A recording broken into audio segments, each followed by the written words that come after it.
আমাদেরকে দোকান ঘর বুঝিয়ে দিয়েছেন এবং আমরা এইভাবে দোকান পরিচালিত করে আসছি। আপনারা আমাদেরকে উচ্ছেদ করার ইচ্ছায়, অর্থলিপ্সায় আপনারা এই কখনো আওয়ামী লীগের মোড়গে থেকে জাভেদ হোসেন মিঠু, উনি আওয়ামী লীগের ছিলেন, ওনার মোড়গে থেকে আপনি আমাদেরকে উচ্ছেদ করার চেষ্টা করেছেন। জুলাইয়ের পরে আপনারা এখন বিএনপি সেজে আমাদেরকে উচ্ছেদ করার পায়তারা করছেন।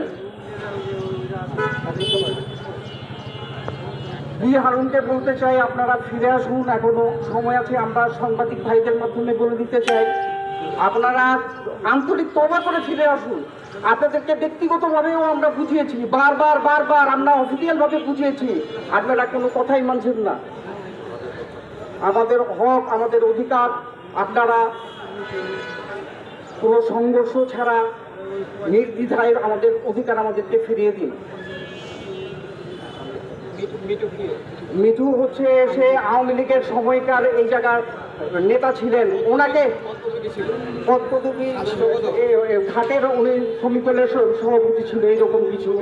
হ্যাঁ, আপনাদের দাবিটা ক্লিয়ার মতন বুঝাই দেন। হ্যাঁ।